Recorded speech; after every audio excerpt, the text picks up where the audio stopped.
Hey everyone, good morning and happy Friday. We are back again for another edition of the Weekly Member Spotlight.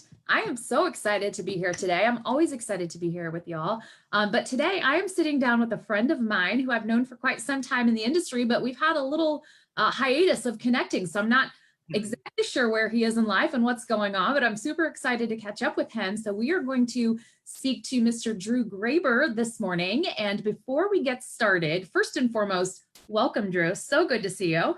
So good to see you, Melissa. Thank you so much. Yeah, well, your name came up because you were awarded a scholarship for a program. We're going to talk about that in a few minutes. But we happen to have a cancellation today. And I was like, we've got to interview Drew. He's in this new role and has this new opportunity. So I want to talk about that. But before we dive into your interview, there are two very exciting things going on at the GCNKAA that I wanted to make mention of.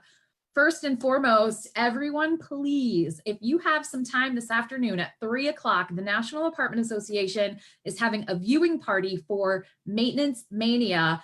And I'm super biased, but Village Green's very own Jacob Paff, who is a service technician for Village Green. He's worked for us for a very long time. He's a fantastic human being, fantastic service technician. And this is his third consecutive year representing Village Green and the GCNKAA at the national level at Maintenance Mania.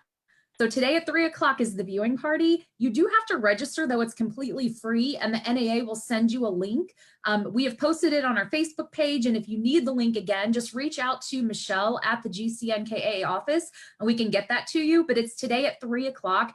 We would really love to see everyone encouraging Jake on. He's the only person in our association and in the region, really, who qualified for the Nationals this year. And so we're just so extremely proud of Jake and the hard work that he puts forth to be part of this event every single year. And he's represented and made us so proud over the last 3 years.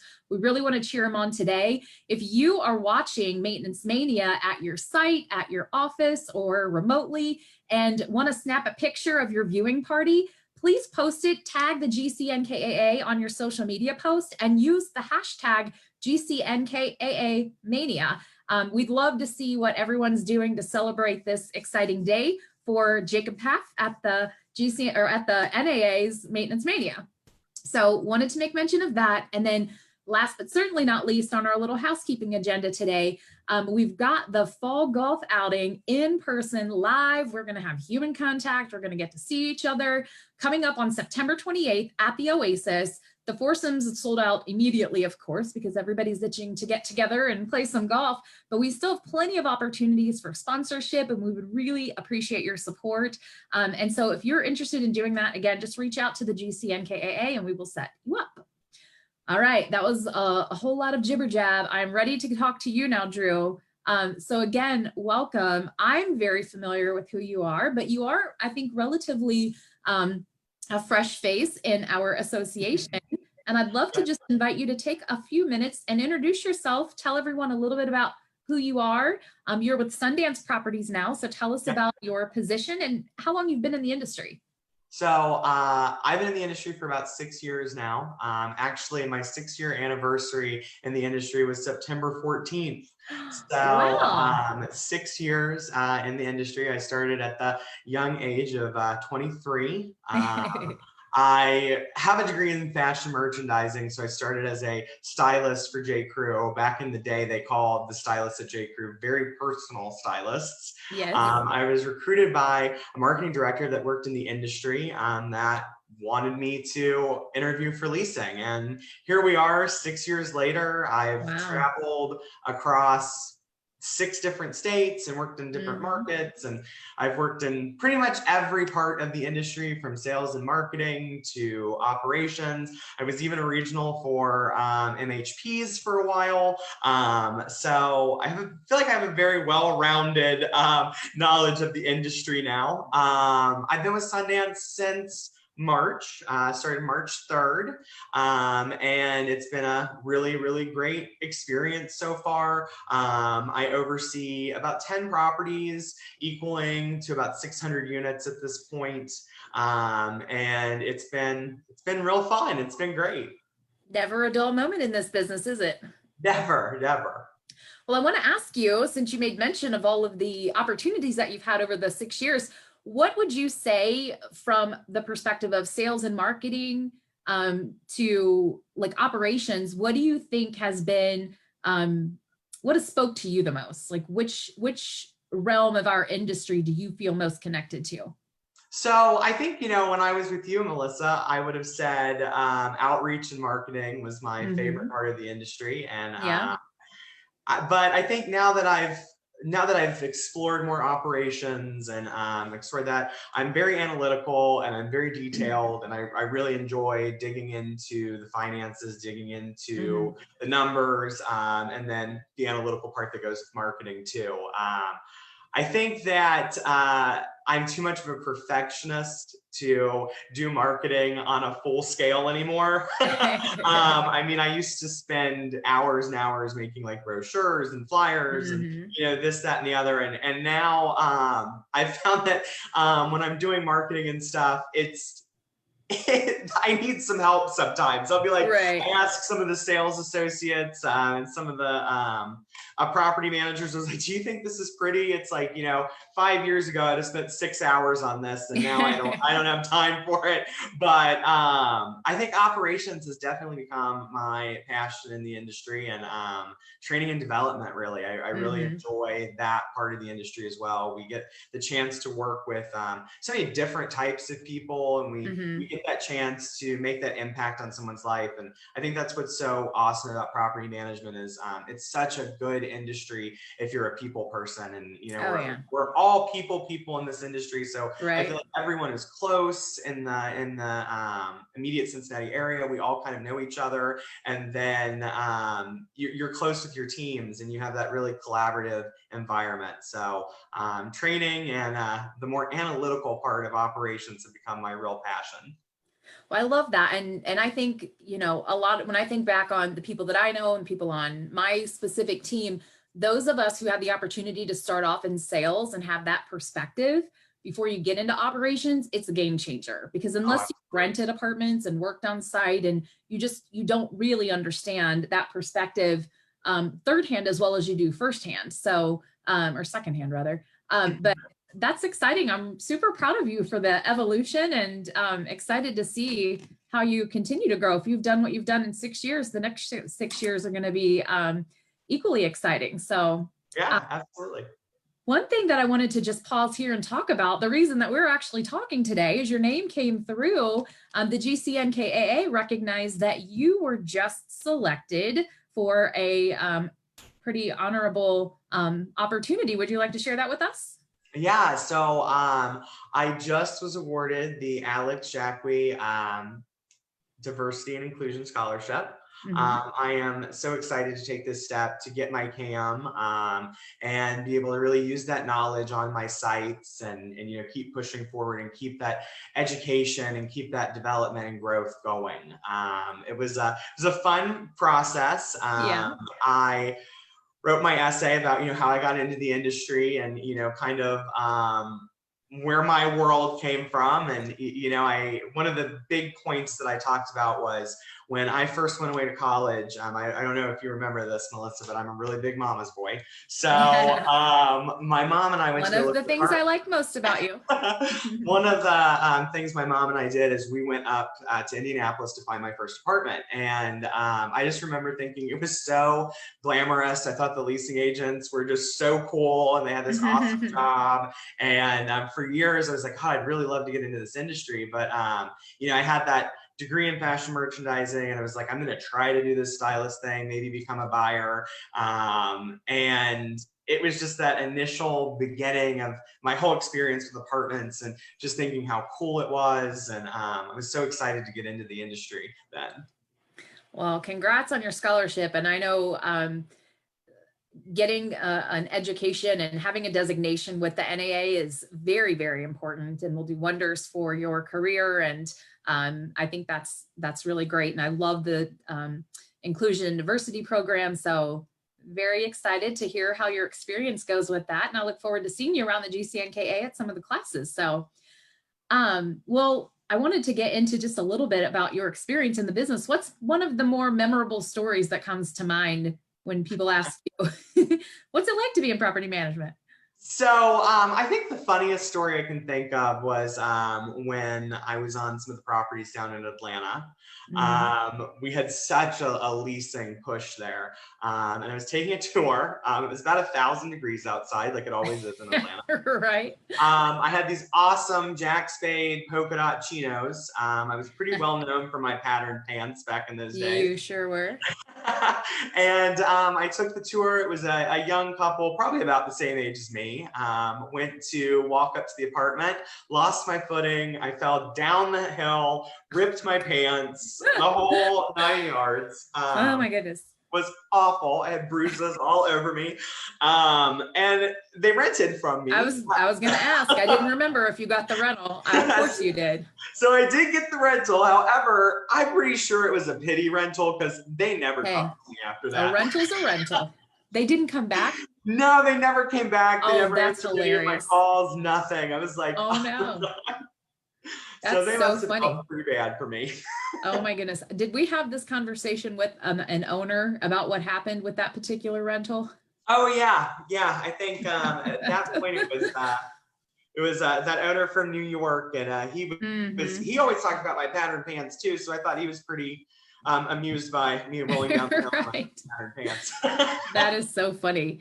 Well, I know you're still very, fresh in the industry, but you have had quite a bit of experience and traveled quite a bit. And so while I consider you the next generation, I still feel like you have some maybe impactful advice that you would share maybe about your experience thus far. What would you like to pass on to people who are just getting started in the industry?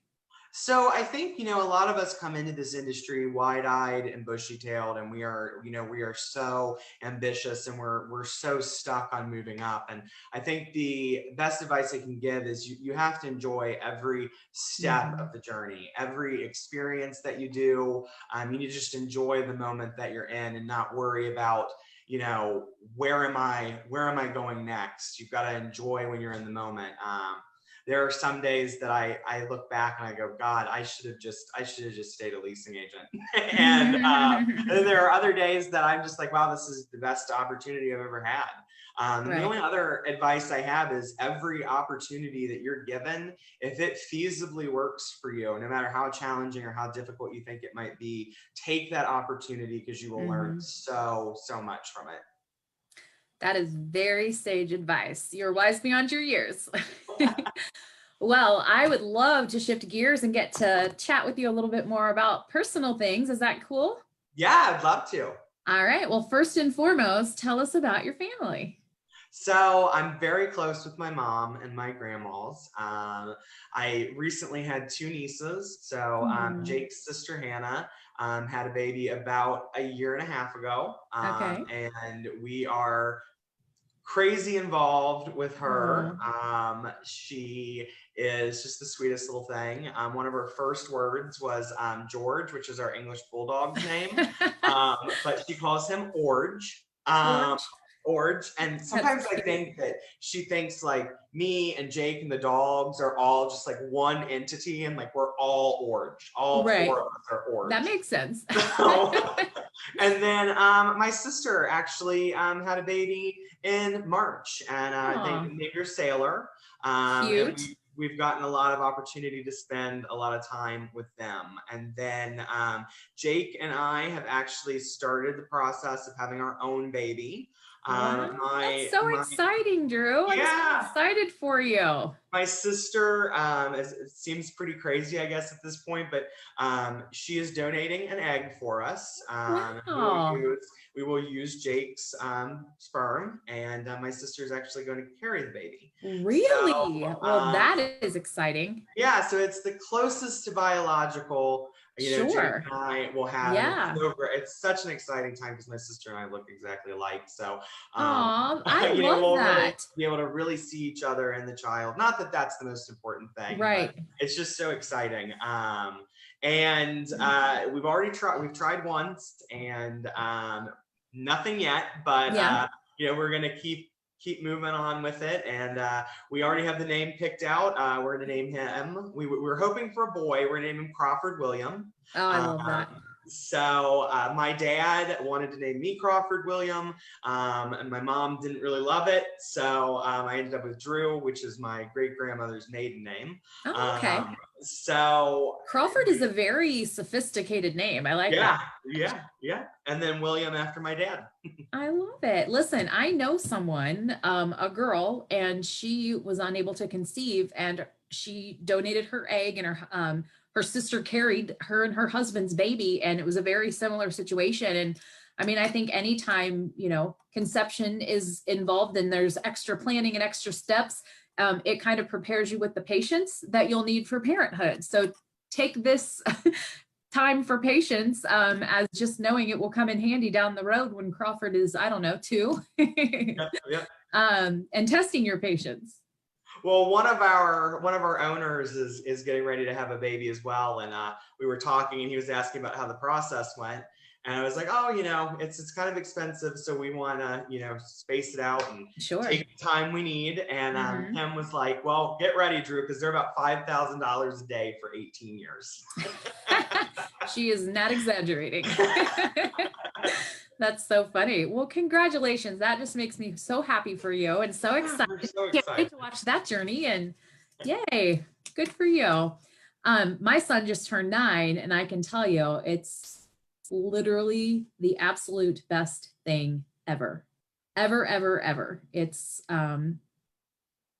everything and more you could even imagine. So, and then when you want it and plan it and wait for it, and someone who's already named their child preconception, like, you must really, really want this.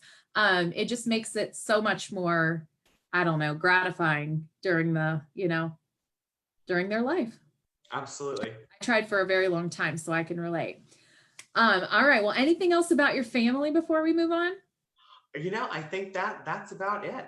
We spend a lot of time with my mom and spend a lot of time with my sister, and we're always around each other, and it's really great. It's really great. Well, in your pastime, what do you do? Like, what kind of hobbies and activities do you like to enjoy?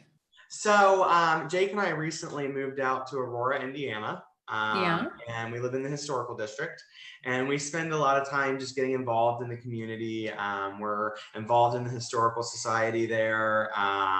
We are really trying to get as involved as possible. Jake joined a garden club. He is the youngest member by about 70 years.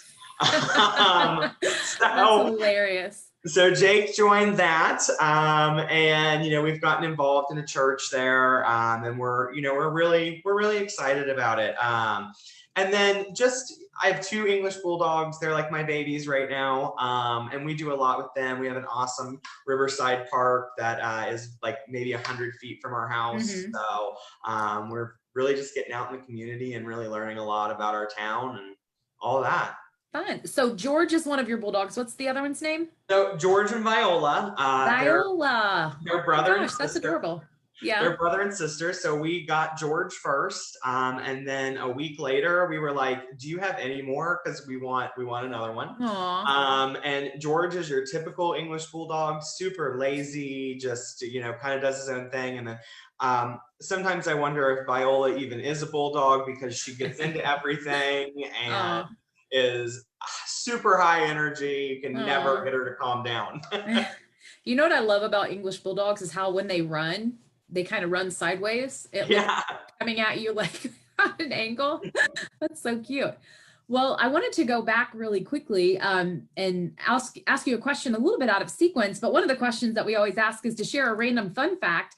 And the fun fact you shared is kind of about your new home. And I'd love for you to just take a few minutes and talk about that. So Jake and I recently bought a house in Aurora, and it was built in 1950. So when we got the historical register paperwork, we were like, 1950, like this isn't normal.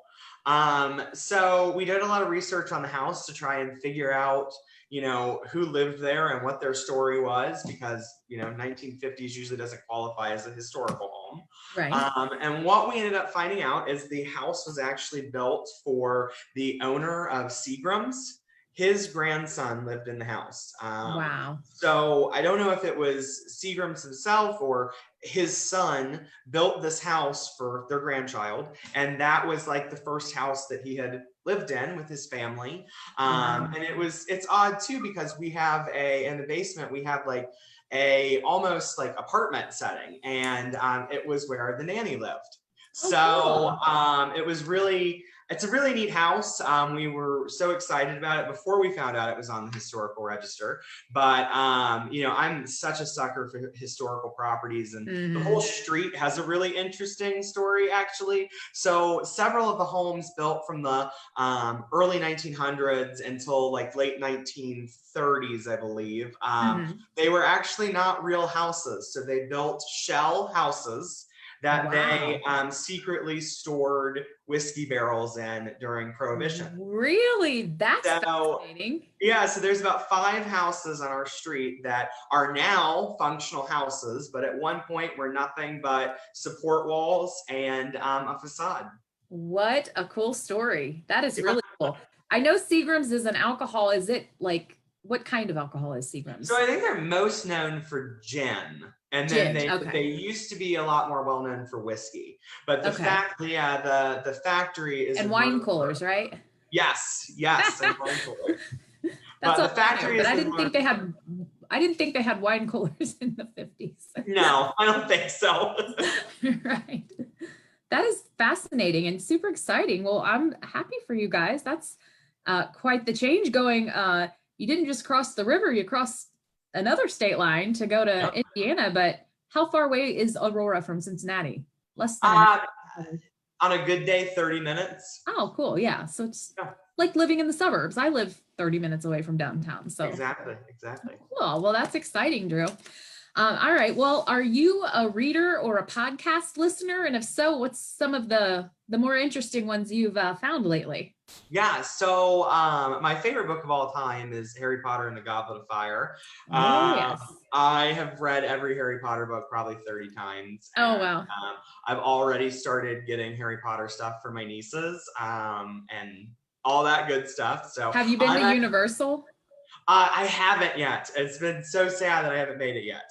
Okay. I'm not even a huge Harry Potter fan. Like it's something I've seen and I've not read the actual books, but even I was way, way, way impressed at Universal. So you got to make your way there. Yeah, my whole family is super into Harry Potter. So we've always done all the quizzes and stuff. We've had Harry Potter parties and all that kind of stuff. So pretty much my whole family is in Slytherin house, but my sister is randomly in Gryffindor house. So I have to get more Gryffindor stuff for my sister, but the rest of us are all Slytherins.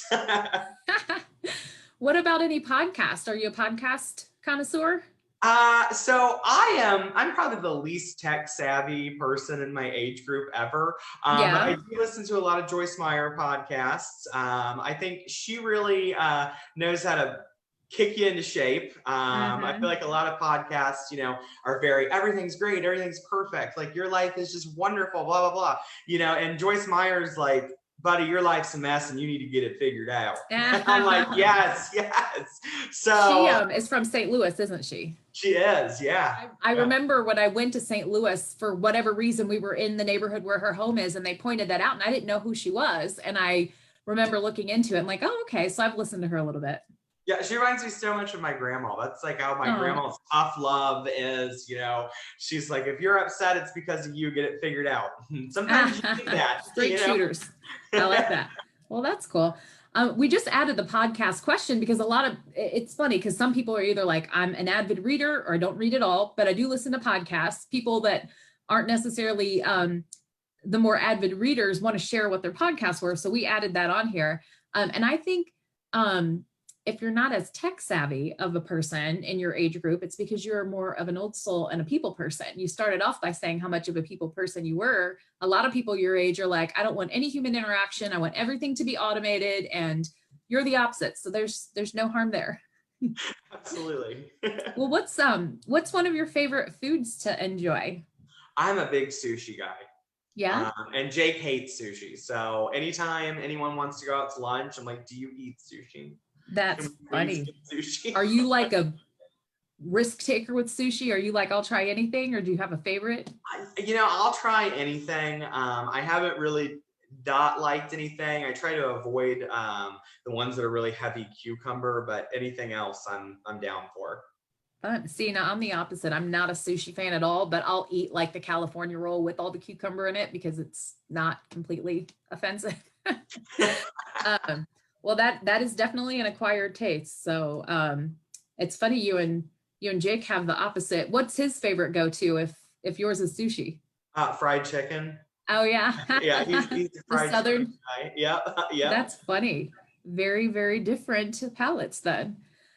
Well, what's one of your favorite TV shows or movies? I would imagine Harry Potter's up there if you're a Harry Potter fan. Yeah, so my favorite movie is actually The Labyrinth. It's an old 80s movie with David Bowie in it. Yep. And I have a confession about it. My sister and I both were in love with David Bowie pretty much our whole childhood. Yep. I don't think either one of us really could figure out what he really was in the movie. We were like, what is his like role? Who is this guy? But my sister and I both were in love with him pretty much. That's hilarious. Do you like his music? Not really. No. I like some of his stuff, but sometimes I think he's just a little too out there for me. Yeah, that's hilarious.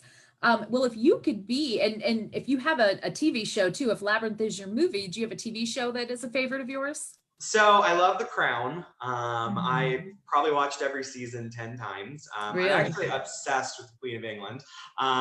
So that was one of the recent books I read too, was The Other Side of the Coin, which is it's a book about the personal relationship between Elizabeth II and her stylist or her dresser. Oh, wow. I watched an interview of that person on the Today Show, I feel like. Yeah. It just came out a couple years ago. Yep. It came out 2 years ago. Yeah. And it's a really good read because it's a lot of times, when we're watching these shows and we're watching the TV, like she's not really humanized, she's really made to be this just like crazy out there, like untouchable person really, and her dresser writes a lot about like their personal relationship and her sense of humor and that she's not quite as non-biased as she pretends to be. So it's really cool to get some of that. And then my other favorite TV show is The Office. Yeah. I've probably watched every episode 100 times. Classic. I think a lot of people binged that during the pandemic too. I heard a lot of people saying, oh, I forgot about that episode, or I would rewatch The Office. That begs the question, if you could be any TV or movie character, who would you be? So I totally think that I'm Michael Scott from The Office. I think we have very similar personalities. I'm kind of a goofball and kind of run around a lot at work, and people are like, wow, you're a lot. But I think we have very similar personalities. Well, I had to get that question in, so... do you follow sports at all, Drew? And if so, who? Yeah, so when I lived in Atlanta, it was really cool because we had teams down there that won every once in a while. That's a very foreign concept, isn't it? So the Atlanta Falcons kind of became my favorite sports team, and I've followed them ever since I moved to Atlanta and moved back. They were in the Super Bowl the year we were there too, weren't they? They sure were. They didn't win that Super Bowl, but they sure made a good showing. They almost did. They did. And it was way closer to the Super Bowl than we've been in like our lifetimes, huh? Exactly. Well, I have to ask this question because I think it's incredibly fascinating. Ever been to a concert? And if so, what's your favorite one? So I've actually never been to a concert ever. I've never in my entire life talked to someone knowingly who has never been to a concert. No, I've never been. I was never really interested in going, and wow, I still don't really have any interest in going to one. Really? If you were going to go to one, who do you think it would be? If you probably Elton John. Bucket list. I did it last November in Pittsburgh.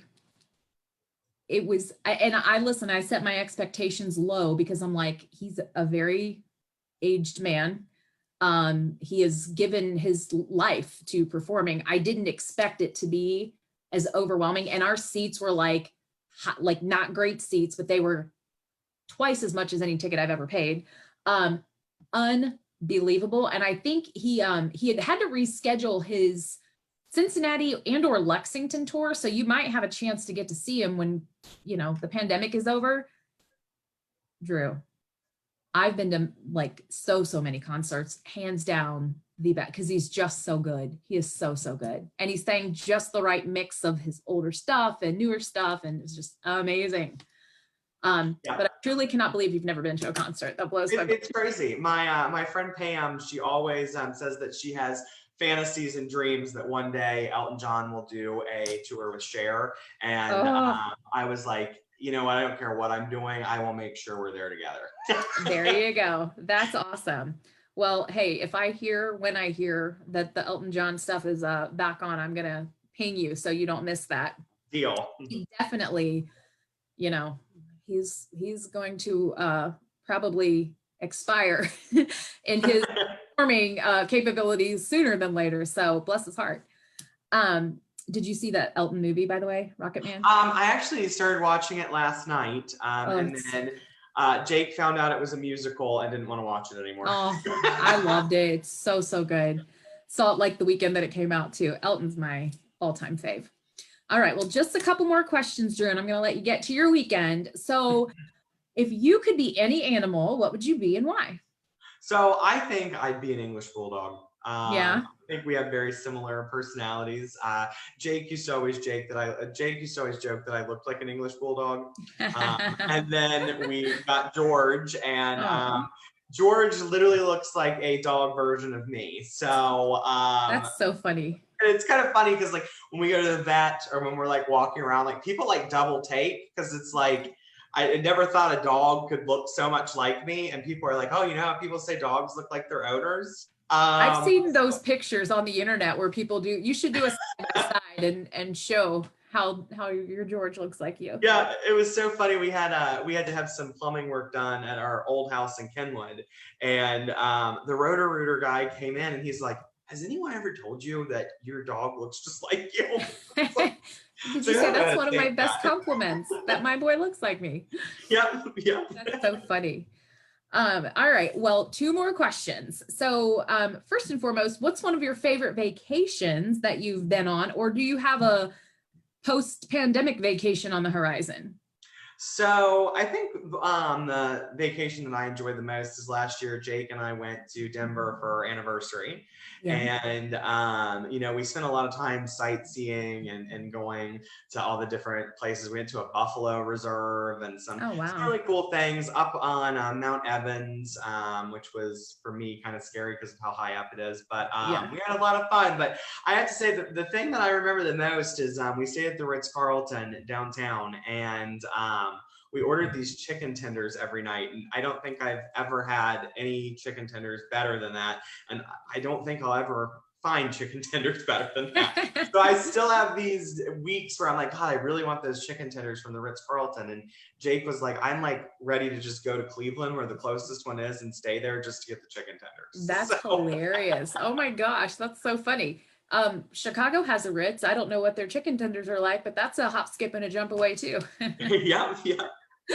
Funny. All right. Well, one more question. And again, Drew, thank you so much for taking time to catch up this morning. And I'm just very, very proud of you. I'm super excited for your future, and I'm going to keep my eye on you. And if there's any time I can ever support you, say the word. I especially look forward to seeing you kind of climb in your NAA designation and get that under your belt. So last question is, how do you think people who have worked with you in your 6-year apartment industry tenure would describe you as a professional?